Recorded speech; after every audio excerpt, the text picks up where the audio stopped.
And gentlemen, welcome back to the channel. I'm actually super stoked about today.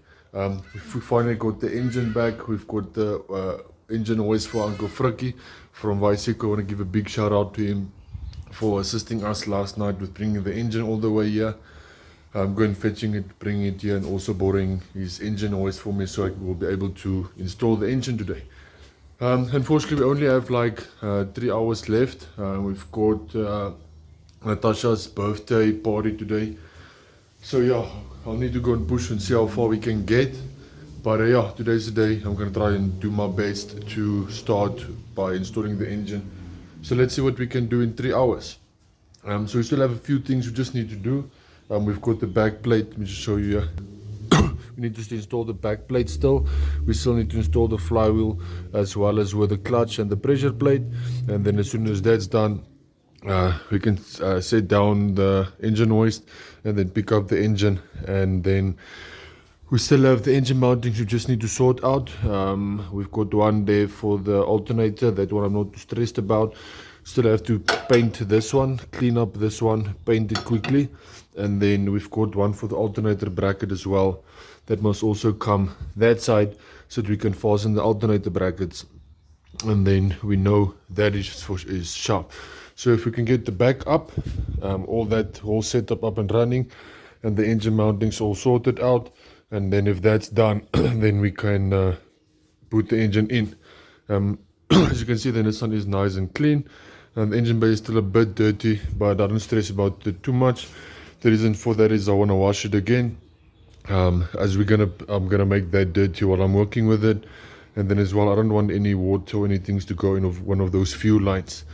So yeah, let's get started with the back plate, get that installed, and then go from step to step to step from there.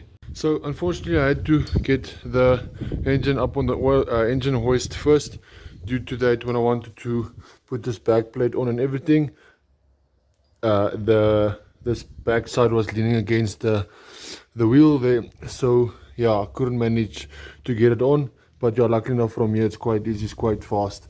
I mean, just remove those two bolts, put the back plate on, tighten the bolts again, and then from there I'll show you again what we're going to do further. I've got this back plate on, just dropped it down a bit so it rests on the rubber, so it's a bit easier to work with it, so it doesn't bounce around for the whole time.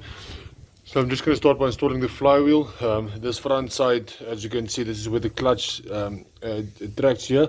So yeah, this front side must face our side, and then this back side is obviously going to be facing on the engine. And then I believe the flywheel bolts different. I believe so, I'm not sure.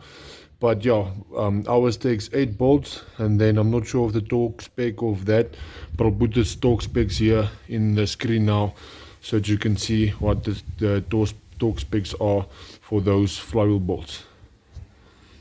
Alright, so I'm quickly going to Myra's Squiddy to go and get Loctite. My dad reminded me that we have to put Loctite on the flywheel bolts, which I completely forgot about.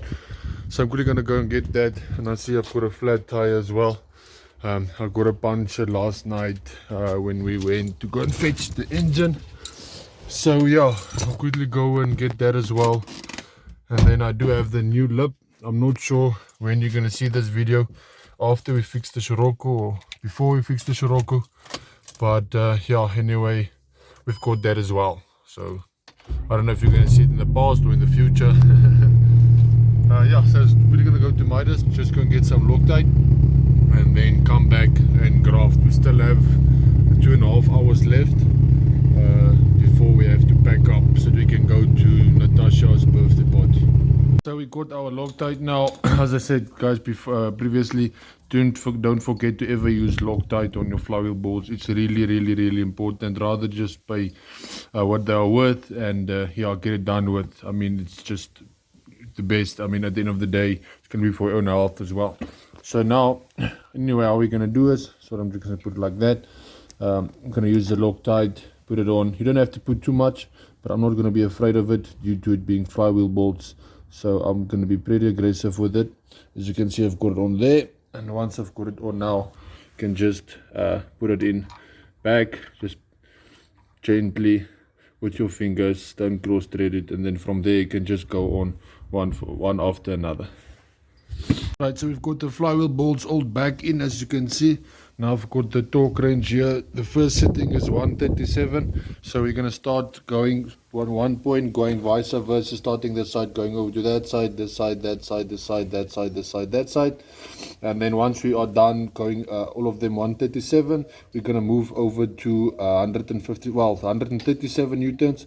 And then after we're done with 137, we're going to do exactly the same, but then we're going to go over to 157, and then once again start by one side, go vice versa, vice versa, vice versa, vice versa. The reason for that is that you make sure the flywheel, you don't tighten its skew, that it's 100% flat. It doesn't get that wobbly by installing your bolts. And it's really, really important to put Loctite on the bolts. I mean, this thing is traveling at a high revolution and it's got a lot of vibration. I mean, if this flywheel comes loose on high RPM or any RPM, it can do quite a lot of damage. So yeah, hence we put in the Loctite just to ensure it doesn't come loose. And I mean, if this thing comes loose, this thing cuts the bell housing of the engine, cuts your legs off, it cuts off anything in its way.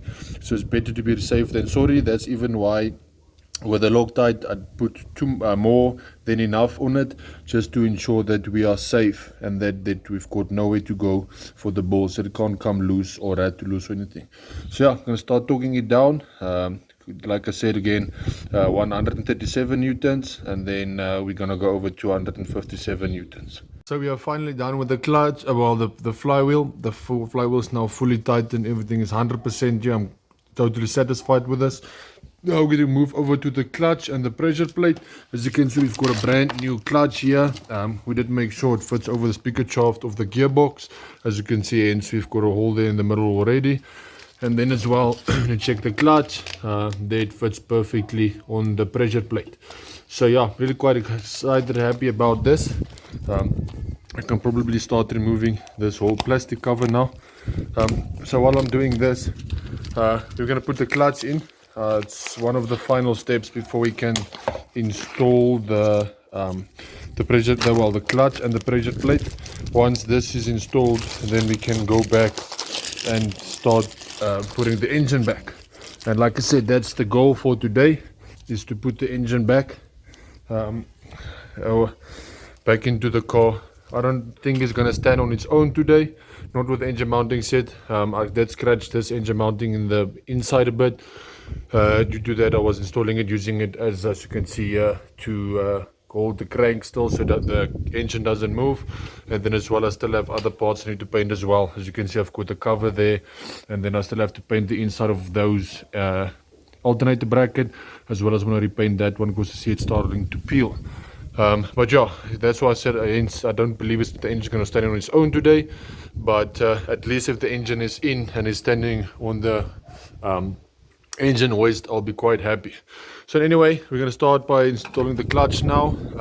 So what I'm going to do, I won't be able to show you because I'll be using both of my hands. But anyway, so what I'm going to do, I'm going to take the clutch, the pressure plate, take the clutch, put it in approximately in the center. And then once I put the clutch here against the flywheel and the pressure plate against the flywheel, I will be able to see if it's in the middle approximately or not. I'll be able to move it around to see where it must go. And then as soon as it's lined up, I'll just take the bolts and tighten them slowly, so that it holds the clutch in place. So let me quickly do that, and then I'll show you again the torque specs for the clutch, and then as well as how we tighten it. So we've got the clutch tightened now only with 3 bolts. It's not completely tightened, so that we can see which bolts we need to replace. I'll explain you now why I say so. So if you check in the inside, as you can see there, it's approximately lined up with the eye. Yeah, I don't have the tool that we put in here, so yeah, I have to line it up with the eye. So what we're going to do now, we're going to start with the first bolt. We're going to put on Loctite, and then once you put on Loctite, we're going to put it next to the one that's already tightened, so we can put it in.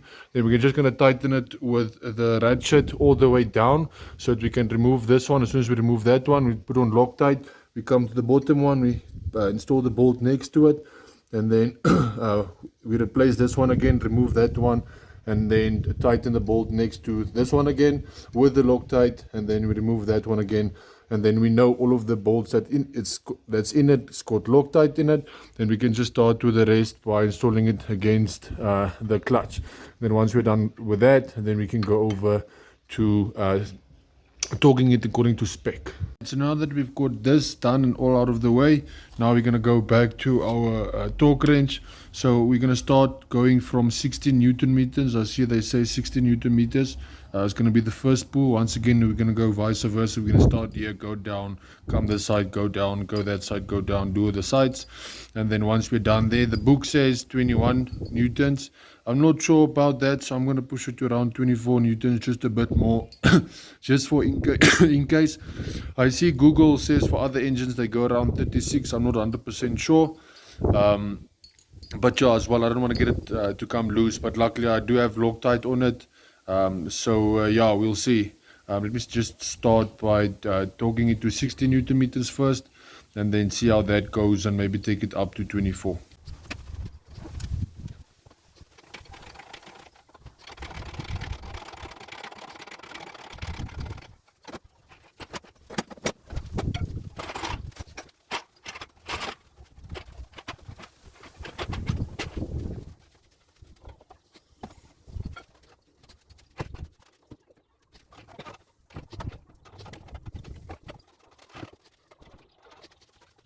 Guys, as you can see, I'm in a completely different outfit.